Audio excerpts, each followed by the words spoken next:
আপনারা দেখছেন পজিটিভ বার্তা platform. Think positive, be positive. নমস্কার, বিকাশ টকশে আপনাদের আবারও অনেক অনেক স্বাগত। আমরা চলে এসেছি আবারও একটি নতুন আলোচনা নিয়ে। আজকে বিকাশ টকশে রয়েছি আমি মিতা এবং আমার সঙ্গে রয়েছেন আজকের বিশেষ অতিথি জয়ন্তী চৌধুরী ম্যাডাম। তো আজকে ওনার সাথে কথা বলবো, সঙ্গে থাকুন, পাশে থাকুন এবং চোখ রাখুন পজিটিভ বার্তার ফেসবুক পেজ এবং পজিটিভ বার্তার ইউটিউব চ্যানেলে। আজকের টকশোতে যিনি উপস্থিত আছেন উনি হলেন একজন গুণী নারী, যিনি কলমের জাদু দিয়ে হৃদয় ছুঁয়েছেন, তেমনি কণ্ঠের ছন্দে প্রাণ দিয়েছেন বাংলার কবিতাকে। তিনি একজন লেখিকা, আবৃত্তিকার। উনার লেখার মেলে ধরে সমাজ, মানবতা, অনুভব আর বাস্তবতার চিত্র। আমরা আবৃত্তির মাধ্যমে তিনি কবিতাকে করে তোলেন জীবন্ত এক অভিজ্ঞতা। চলুন আজকে আমাদের মধ্যে উপস্থিত আমাদের ম্যাডামের সাথে পরিচয় করে নিই। নমস্কার ম্যাডাম। নমস্কার। পজিটিভ বার্তার প্ল্যাটফর্মে আপনাকে আবারও অনেক অনেক স্বাগত। তোমাকেও স্বাগত এবং পজিটিভ বার্তাকেও স্বাগত আমাকে এখানে ডাকার জন্য। ধন্যবাদ ম্যাডাম। তো আজকে আপনার কাছ থেকে শুনে নেব অনেকগুলি কবিতা। তো আজকে যে কবিতা আপনি বলবেন, তো এই জার্নিটা কিভাবে শুরু হয়েছিল তার আগে জেনে নেব আপনার কাছে। জার্নি বলতে সেই ছোট্টবেলায় কলেজের ম্যাগাজিনে এমনিতে আমি কবিতা পড়তে ভালোবাসতাম এবং বই পড়াটাও আমার খুব ভালো লাগার একটা বিষয় ছিল। লুকিয়ে চুরিয়ে বইয়ের ভেতরে রেখে গল্পের বই পড়তাম যখন পড়াশোনা করতাম স্কুল লাইফে। তো পড়াটা এবং গল্প পড়া, কবিতা পড়া ভীষণ ভালো লাগতো আমার। তো এই কলেজের ম্যাগাজিনেই আমার শুরু, আমার কবিতা লেখা সেই থেকেই শুরু। তারপর কিছুদিন পড়াশোনার জন্য কিছুদিন ঠিকভাবে সেইভাবে লেখালেখি হয়ে ওঠেনি। হঠাৎ হঠাৎ লিখতাম, ভালো লাগতো। তারপর পড়াশোনা শেষ করার পর গান বাজনায় ব্যস্ত ছিলাম, তখনও একটু আধটু আমি লিখতাম। তারপর বিয়ের পরও ছেলে হলো, তখনও আমি কলকাতার কয়েকটা ম্যাগাজিনে লিখেছি কবিতা, টপিকস লিখেছি। এখন আমি সেই করোনার আগে 2-3 বছর আগে থেকেই আমি খুব লেখায় মন দিয়েছি, লিখতে ভালোবাসে এবং লিখছি। কবিতার মধ্যে ঢুকে গেছেন তখন, এবার কবিতাটাকে ভালোবেসে ফেলেছেন আর কি। এখন নিয়মিতই লেখা হয়। তো কখন সময় পান লিখতে? লিখে এখন তো ছেলেও বড় হয়ে গেছে, জব করছে বাইরে। তো এখন আমি সন্ধ্যার পরে, আগে যখন আমার সময় ছিল আমি একা থাকতাম তখন আমি লিখতাম। এখন সন্ধ্যার পর আমার সেই সময়টা, সন্ধ্যার পরেই আমি লেখালেখিটা করি আর কি। ঠিক। তো ম্যাডাম এখন অনেকটাই সময় পান, যেহেতু ছেলেও বড় হয়ে গেছে। তো সেই সময়টা এখন লেখালেখির মধ্যে মনোযোগ দিতে পারছেন। তো আমাদের অনুষ্ঠানের আজকে প্রথমে কোন কবিতাটা শুনবো আপনার কাছে? এটা এর মধ্যেই বইটা প্রকাশ হয়েছে কলকাতা থেকে, কবিতা কাহন। আচ্ছা, কবিতা কাহন। কবিতা কাহন। এবং এটাতেও যাওয়ার কথা ছিল আমার, কিন্তু যেতে পারিনি, বেঙ্গালুরু ছিলাম তাই যেতে পারিনি। তো এই বইয়ে, এই কবিতার বইয়ে আমার যে কবিতাটা বেরিয়েছে, প্রকাশ হয়েছে, সেটা আমি পড়ছি। সময়ের স্রোত বয়ে যায়, ফিরে আসে না সেই সময়। স্বপ্নের নীল রং সময়ের সাথে যায় হারিয়ে। সময়কে ধরে রাখা পারে না কেউ কখনো, নিয়ম অনুসারে যায় বয়ে যায়। সময়ের সন্ধিক্ষণ, সময় পেরোয় ব্যস্ততায়, সময় পেরোয় জীবনের গল্প কথা মালায়। বেহিসেবি মন ছুটে যায় সময়ের পানে, মনের কোণে স্বপ্ন সাজায় কিছু কথা, কিছু গল্প নিয়ে। সময় হারিয়ে যায় কোন অজানার টানে, অনুভবে বুকের ভিতর সাজিয়ে রাখি অজানা স্রোত। কল্পনার জগতে বিচরণ করি, খুঁজে সময়ের ব্যস্ততা। সময় হারিয়ে যায়, পাই না কুল কিনারা। একদমই তাই। সময় কিন্তু আমরা কেউই ধরে রাখতে পারি না, কিন্তু সময়টাকে আমাদের সকলের উচিত কাজে লাগানো। প্রতিটি মানুষের সময় কাজে দরকার। সময় চলে গেলে সেই সময়টাকে আমরা আর ফিরে আসে না। আমরা যেমন আমরা ভাবি আমরা জন্মদিন পালন করি, হ্যাঁ, বা অ্যানিভার্সারি পালন করি, কিন্তু এই যে জন্মদিন বলুন, এই যে বিভিন্ন উৎসব অনুষ্ঠানগুলো পালন করি, কিন্তু আমাদের জীবন থেকে যে একটা একটা করে দিন আমরা সরে যাচ্ছে বা আমরা এগিয়ে যাচ্ছি আমাদের বার্ধক্যের দিকে, বা আমরা আমাদের যে জীবনের শেষ দিকে আমরা এগিয়ে যাচ্ছি, সেটাকে যদি আমরা উৎসব হিসাবে মানাচ্ছি, কিন্তু অ্যাকচুয়ালি ভাবতে গেলে কিন্তু এটা উৎসব না, এটা আমরা জীবনের শেষের প্রান্তে গিয়ে উপস্থিত হচ্ছি। হ্যাঁ হ্যাঁ, একদম একদম। এই সময় কিন্তু বয়ে চলে যাচ্ছে। তো সময়কে যে কদিন আছি আমরা এই পৃথিবীতে, আমরা সমাজের জন্য যাতে কিছু করতে পারি এবং আমাদের সেই কাজ যাতে কিছু রেখে যেতে পারি। একদম একদম। নিজের ভালো থাকা, নিজের মন্দ থাকা, এই নিয়েই আমাদের চলা বলা হয়ে উঠুক, যাতে আমরা অন্যদেরও কাজে লাগে এবং অন্যদেরও কিছুটা সময়, অন্যদেরও যাতে কোনো কাজে আমরা লাগতে পারি, সেই দিকেও আমাদের নজর দেওয়া উচিত। এবং আমাদেরকে সকলকে আমাদের এইভাবে গড়ে ওঠা উচিত। আমরা যেভাবে দিন দিন আমরা একটা অন্যরকম পরিবেশে, এই আমাদের সমাজ যে মাধ্যমে যেভাবে আমরা সোশ্যাল মিডিয়া দুনিয়ায় ঢুকে যাচ্ছি, আমরা ভুলে যাচ্ছি মানসিকতাগুলো এইভাবে তৈরি করে ফেলছি, একজনের উপকারে আমরা আসি না। আমরা কেউ বিপদে পড়লে আমরা তার সেলফি তুলি, সেগুলো মোবাইলে আপলোড করি, কিন্তু সেই জায়গায় আমার মোবাইলটা ফেলে উনার পাশে গিয়ে ওনাকে হেল্প করা দরকার, সেই জায়গাতে কিন্তু আমরা পৌঁছাচ্ছি না। এইগুলো আমাদের মূল্যবোধ জাগ্রত হচ্ছে না, বরঞ্চ আরো অধঃপতনের দিকে যাচ্ছে। আমরা যদি সেই মূল্যবোধ জাগ্রত হয়, সেই কাজগুলো যাতে আমরা করতে পারি, আমরা যেন সমাজের কাজে লাগতে পারি, নিজেদের কাজের থেকে নিজেদের কাজ করে যাতে আমরা সমাজের কাজেও যাতে নিজেদেরকে লাগাতে পারি, সেরকম ভাবে গড়ে তুলতে পারি, সেইটাই আমাদের লক্ষ্য হওয়া উচিত। হ্যাঁ, আমাদের প্রতিটি মানুষের সামাজিক দায়বদ্ধতা থাকা দরকার। আমরা নিজেদেরকে নিয়েই আমরা মশগুল থাকি, কিন্তু দরকার আছে একে অপরের পাশে দাঁড়ানোর। সামাজিক দায়বদ্ধতা থাকা দরকার, কারো সাহায্যের, আশেপাশে মানুষদের সাহায্য করা যতটুক পারো, যতটুক যার যেমন সামর্থ্য। শুধু যে টাকা পয়সা দিয়ে সাহায্য করতে হবে এমনটি তো নয়। কেউ একটু অসুস্থ আছেন, পাশের বাড়িতে গিয়ে একটু খোঁজখবর নেওয়া দরকার। কারো কিছু দরকার, কেউ যদি আসে কোনো সাহায্যের হাত বাড়িয়ে যতটুক পারো, তুমি যদি কোনো একটা কথা বললেও তার উপকার হয়, যে কাউকে একটা কথা বলে দিলে তার সে উপকার মানসিক শান্তি পায়, সেটাও একটা উপকার। তাই শুধু টাকা পয়সা দিয়ে সাহায্য করতে হবে এমন কোনো কথা নেই। নিজের কর্মক্ষমতা কিংবা নিজের কাজের মাধ্যমে সেই বুদ্ধিটুকু দিলেও কিন্তু উপকার হয়। হ্যাঁ, তাই আমাদের প্রতিটি মানুষের দরকার সবার পাশে, সবার সাথে থাকা, দাঁড়ানো। ঠিক, ধন্যবাদ ম্যাডাম। তো আবারও আমরা আসবো ম্যাডামের কবিতা নিয়ে। তো নেক্সট আমরা ম্যাডামের কাছে কোন কবিতাটা শুনতে পাবো? এখন আমি পড়ছি, এর মধ্যেই আমার লেখা, এটা বোধ শক্তি। আমরা তো অনেক সময় নিজের বোধ শক্তি হারিয়ে ফেলি, ঠিক, যেটা আমরা একটু আগে আলোচনা করছি। তো সেই নিয়ে আমার একখানি কবিতা, বোধ শক্তি। শেখার সময় শিখতে পারিনি, বোঝার সময় বুঝতে পারিনি। সময় গড়িয়ে যায়, সময় এলো, মন্দ কি বোঝা যায় না, ভালো কি জানতে পারলাম না। এই ভালো মন্দ আছে জীবন জুড়ে, ভালো মন্দের অতৃপ্ত স্বাদ গ্রহণ করেছি নীরব ভূমিকায়, অনুভব করেছি ভালো লাগার মধুর মমতায়। জীবন কাব্য নয়, ছন্দের পর ছন্দ মিলিয়ে লিখেছি ভালো মন্দের অজানা গল্প কবিতা। জীবনটা শুধু জীবন নয়, এ তো ভালো মন্দের এক অনুভূতির পরিচয়। ঠিক, একদম। আমাদের জীবন ভালো মন্দ নিয়েই গঠা, এবং ভালো মন্দ তো মিশিয়ে আমাদের জীবন, এবং খারাপ না এলে কিন্তু আমরা ভালোর মর্যাদাটা বুঝতে পারবো না, বা আলোর অন্ধকার না থাকলে আলোর মানে ভূমিকাটা আমরা বুঝতে পারি না, ঠিক সেমন ভাবেই। হ্যাঁ, ঠিক। তো আমরা ম্যাডামের কাছ থেকে আবারও জেনে নেব যে আপনার কবিতার মূল বিষয় বস্তুগুলো কি থাকে? আধ্যাত্মিক, না সামাজিকতা, না প্রেম, না নিত্য জীবন থেকে নেওয়া কবিতা? বলতে পারো সব মিলিয়েই আমি লিখি। তবে আমার কবিতা বিশেষ করে আমি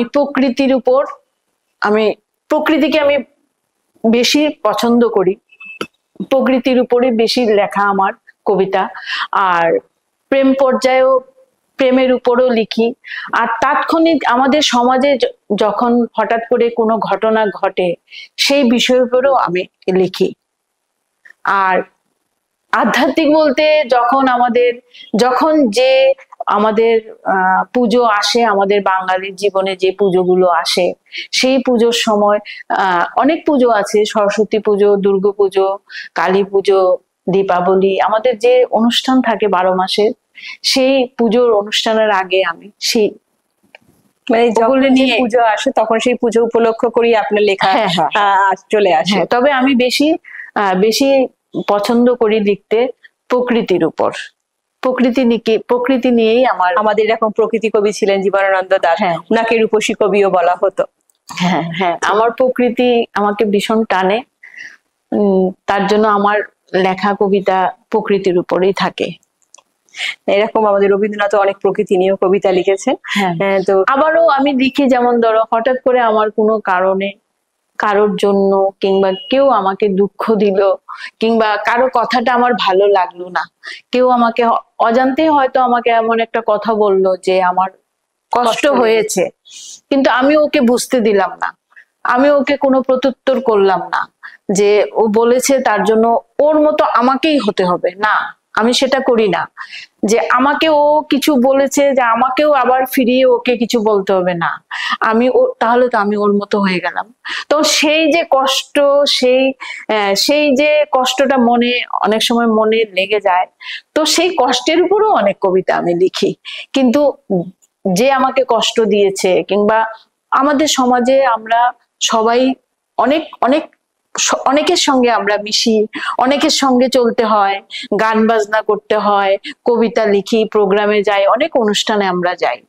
হঠাৎ হয়ে যায়, হয়তো কেউ তোমাকে একটা কথা বললো, কিন্তু সেই কথাটা তোমার মনে কষ্ট, আমি তোমাকে একটা কথা বললাম, সেই কথাটা হয়তো তোমার মনে একটা কষ্ট দেওয়া হলো। হ্যাঁ, সেই কষ্ট থেকেও আমি কবিতা লিখি। কিন্তু যে আমাকে কষ্ট দিল, আমি তাকে কখনো বুঝতে দিই না যে আমি কষ্ট পেয়েছি। সে কষ্ট না দিলে তো আমার লেখাটাই হতো না। সেই যে কষ্টের অনুভবটা, সেটা তো আমি পারতাম না লিখতে। যে আমাকে কষ্ট দিয়েছে তাকেও আমি যেমন আমাদেরকে আমাদের ভুল হলে, সেই ভুলটা যদি কেউ ধরিয়ে না দেয়, তাহলে আমি তো বুঝতে পারবো না যে আমার ভুলটা হয়েছে। তার জন্য কেউ যদি কোনো কথায়ও কষ্ট দেয়, কোনো ব্যবহারেও আমি কষ্ট পাই, তাহলে তাকেও আমি ধন্যবাদ দিই যে সেই কষ্টটা, সেই বাজে ব্যবহারটা করেছে বলে আমি আবার নতুন একটা কিছু বের করতে পেরেছি, লিখতে পেরেছি। তার জন্য সবার কাছেই আমাদের ধন্যবাদ, এবং সবার কাছে আমরা কৃতজ্ঞ থাকতে হয়, আমাদেরকে কৃতজ্ঞ থাকতে হয় যে সবার কাছ থেকে অনেক কিছুই আমরা, সব বড় ছোট সবার কাছ থেকে আমরা অনেক কিছু শিখতে পারি। পরিস্থিতি থেকেও কিছু শেখার আছে। সে দুঃখ বলুন, সেটা ভালো লাগা বলুন, সুখ বলো, আনন্দ বলো, সবকিছু থেকেই শেখার আছে। আমাদেরকে ওখান থেকে শেখায় অনেক কিছু। দুঃখ থেকে আমাদেরকে আরো শক্ত হতে শেখায়। আমরা অনেক পরিস্থিতিতে মোকাবিলা করার, সেই সম্মুখীন হওয়ার সুযোগটা পাই। একদম, আমরা মনকে আরো শক্ত করতে পারি। সেটাও একটা শিক্ষা। সেটাও একটা শিক্ষা। ঠিক। তো চলুন ম্যাডামের কাছ থেকে আমরা আবারও একটি কবিতা শুনে নেব। এটাও আমার এর মধ্যে লেখা, অনুভূতি। মেঘের রাজ্যে আসে ওই মেঘবালিকা, ভালোবাসা বিলিয়ে দিতে মেঘবালিকা করে সমর্পণ ভালোবাসার কাছে। অনন্ত যৌবন ডাক দিয়ে যায়, স্বপ্নেরা হাটে রোদ্দুরে পুড়ে। এই অসীম আকাশের নিচে যৌবন অধরা, খুঁজে নিও মেঘবালিকা কিছু গন্ধ শরীরে, একে দে আলপনা, অন্তরের অনুভূতি হয় দাবাগ্নি। খুবই সুন্দর। ম্যাডামকে অসংখ্য ধন্যবাদ। আবারও একটি আমরা কবিতা ম্যাডামের কণ্ঠে শুনতে পেলাম। তো এরপরে আমরা আবারও একটি প্রশ্নে আসবো ম্যাডামের কাছে। একটি কবিতা লেখার সময় আপনার রুটিনটা কেমন থাকে? রুটিনটা বলো, যখন অনেক সময় কি হয়, যেমন রান্না করছি, ঠিক আছে, হঠাৎ আমার রাঁধতে আমার হঠাৎ দুটো কথা, আমার একটা লাইন মনে আসলো, তখন হঠাৎ সম্ভব হয়ে ওঠে না, রান্না করতে গিয়ে লিখে আসি। সেটা মাথায় রাখি, চেষ্টা করি মাথায় রাখতে। আর যদি মাথায় রাখতে না পারি, সেটা তো গেল। হ্যাঁ, কিন্তু অন্য সময়, যেমন ধরো আমি একটু ঘর গুছাচ্ছি আমার মাথায় আসলো। হ্যাঁ, কিন্তু দেখো আমরা মেয়েরা আমাদের ঘর কন্যার কাজ করতে হয়, অনেক কাজের সময় আমরা চট করে লিখতে পারি না। লিখতে বসলে একটা সেরকম একটা শান্ত মনের দরকার। একটা আমি মনে করি যে শান্ত মনে যখন মনে আসলো তখনই গিয়ে ছুটে গিয়ে লিখে যাওয়া, এটা হয়ে ওঠে না আমাদের ঘর কারণ কন্যা। আমাদের মহিলাদের অনেক কাজ থাকে। তো আমি বিশেষ করে এখন তো ছেলে বড় হয়ে গেছে, বাইরে আছে, যার জন্য আমি অনেকটা সময় পাই, অনেকটা সময় পাই।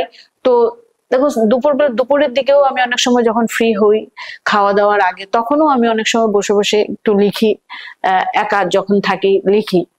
আর সন্ধ্যার পরও যখন আমি একা থাকি, হাজবেন্ডও বেরিয়ে যায়, প্রতিদিন তো আর লেখা হয়ে ওঠে না, প্রতিদিন তো আমি ঘরে থাকি না, অনেক সময় আমাকেও প্রোগ্রামে কিংবা কোনো অনুষ্ঠানে আমাকেও যেতে হয়, নানাবিধ পারিবারিক অনুষ্ঠান সামাজিক অনুষ্ঠানে যেতে হয়।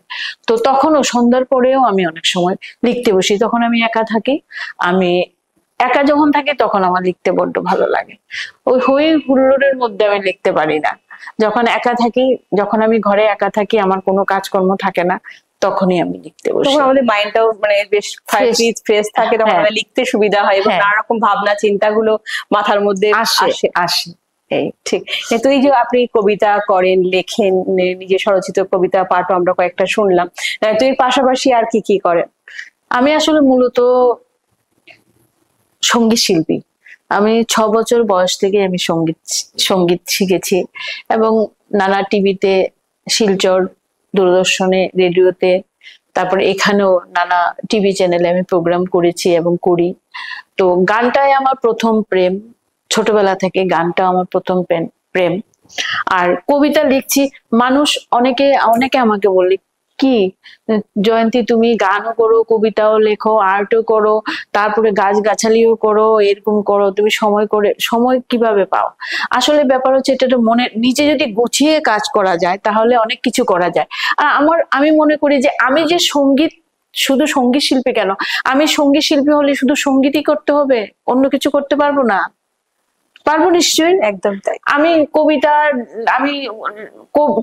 কবিতা লিখি, তার জন্য আমি অন্য কিছু করব না।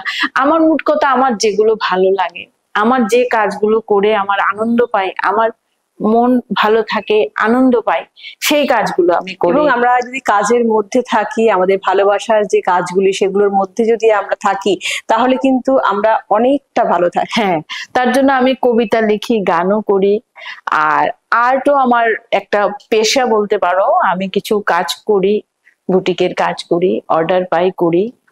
তো সব মিলিয়ে আমি এগুলি নিয়ে আছি, সঙ্গীত, কবিতা, আর্ট, গাছগাছালি, এগুলি নিয়ে আমি আছি। তো আপনি একাধারে মানে আবৃত্তিকার, একাধারে গান করেন, আপনি গাছের যে চর্চাগুলি সেগুলো করেন, মানে প্ল্যান্টেশন করেন, আবার সঙ্গে কিছু বুটিকের কাজও করেন। তো একাধারে আপনি অনেক কিছু করেন। তো আজকের দিনে মহিলাদের জন্য বলবো যে সত্যি মহিলাদের কি মানে ঘরে না বসে থেকে তাদের জন্য কি বার্তা দেবেন আপনি? আমি বলবো যে প্রতিটি মহিলাদের নিজের একটা কিছু করা উচিত। যতই তোমার থাকুক, যতই তোমার মানে পরিবারের থাকুক, তো নিজের কাজের আনন্দই আলাদা।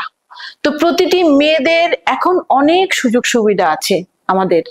তো প্রতিটি মেয়েদের কাছে, মহিলাদের কাছে আমার এই বার্তা থাকবে যে লিখুন, পড়ুন, কিছু করুন, যে কোনো কিছু করুন, আপনার যেটা ভালো লাগে, আপনি পারবেন করতে। এই আঁকা বলুন, গান বলুন, কবিতা বলুন, কিংবা পারিবারিক সেলাই, অনেক কিছু আছে। বেরিয়ে ঘর থেকে নিজের কাজকর্ম তো করতেই হবে, নিজের ঘরকন্যার কাজ, পরিবারকে সামলাতেই হবে। সেগুলো করার পরও নিজে এগুলো করুন, দেখবেন ভালো থাকবেন, নিজেকে ভালো রাখতে পারবেন। আর নিজে ভালো থাকলেই তো আমরা সবাইকে ভালো রাখতে পারবো। আমরা যদি ভালো না থাকি, আমাদের যদি মনে কষ্ট থাকে, তাহলে তো আমরা পারবো না। তার জন্য বলবো যে বেরিয়ে আসুন, কাজ করুন, অনেক কিছু আছে করার, এগুলো আপনারা করুন।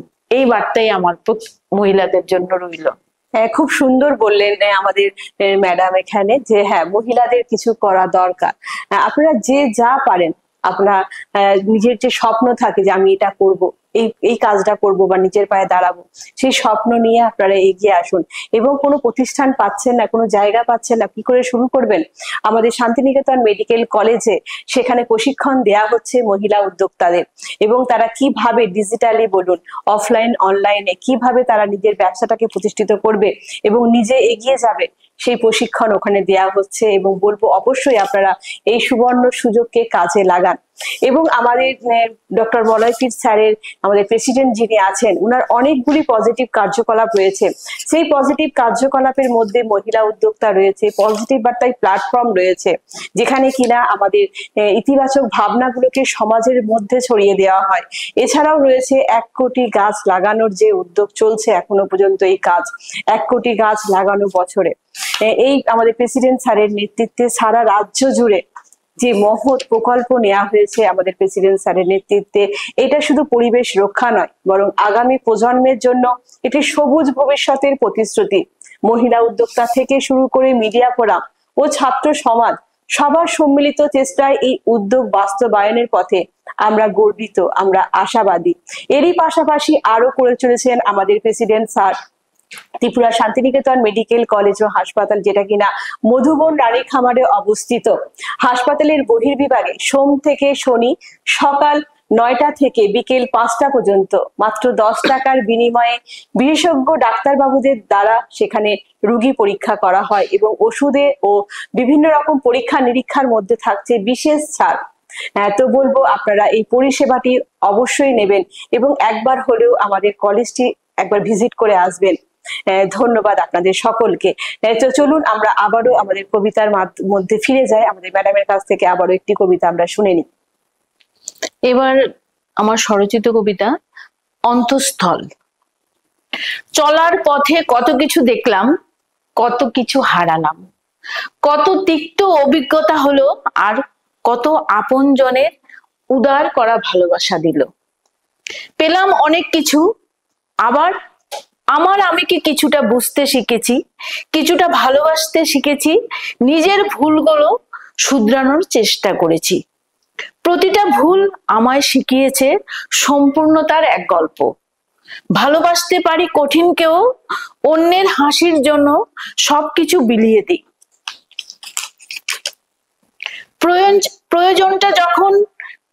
প্রয়োজনটা কখনো যেন দুরন্ত ঘোড়ার ন্যায় ছুটে চলেছে। নিজেকে খোঁজো প্রতিটি সৃষ্টির কাছে, কত অজানাকে জানবে, সেই সুখটুকু অনায়াসে আসবে তোমার কাছে। নিজেকে ভালোবাসো, দেখো শুধু একটিবার, নিজেকে ভালোবাসো, দেখো শুধু একটিবার। ঠিক, নিজেকে ভালোবাসতে হবে। নিজেকে ভালো না বাসলে আপনি সুস্থ থাকতে পারবেন না, এবং আপনি সুস্থ থাকলে সমাজের পাশে থাকতে পারবেন, মানুষের পাশে থাকতে পারবেন, মানুষের উপকারে আসতে পারবেন। একদম। এবং নিজেকে ভালো রাখুন যেভাবেই পারেন। তো এরপরে আবারও আসবো আমরা ম্যাডামের কাছে আবারও একটি কবিতা নিয়ে।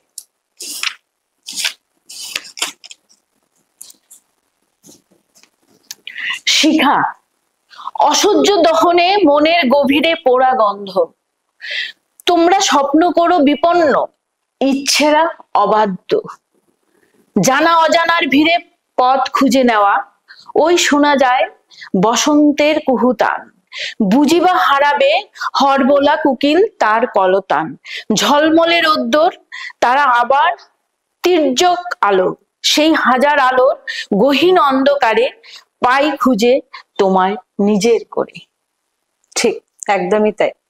আমাদের ভিতরে যে অগ্নি শিখা, যে শিখাটা, সেটাকে আমাদের জাগ্রত করতে হবে। তবেই আমরা কিন্তু অনেক কিছু দেখতে পারবো, বুঝতে পারবো, মনের অন্ধকার থেকে সেটা বেরিয়ে আসবো সেই শিখার মাধ্যমে। একদম ঠিক।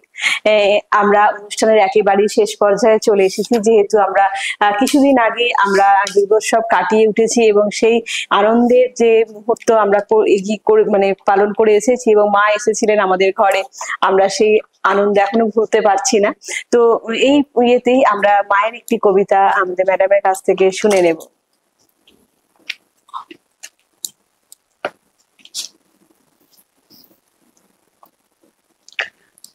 মাগো অপেক্ষা, মাগো তুই আসবি বলে আছি সবাই অপেক্ষায়, সারাটি বছর বসে থাকি মাগো তোর চরণে দেব পুষ্পাঞ্জলি বারবার।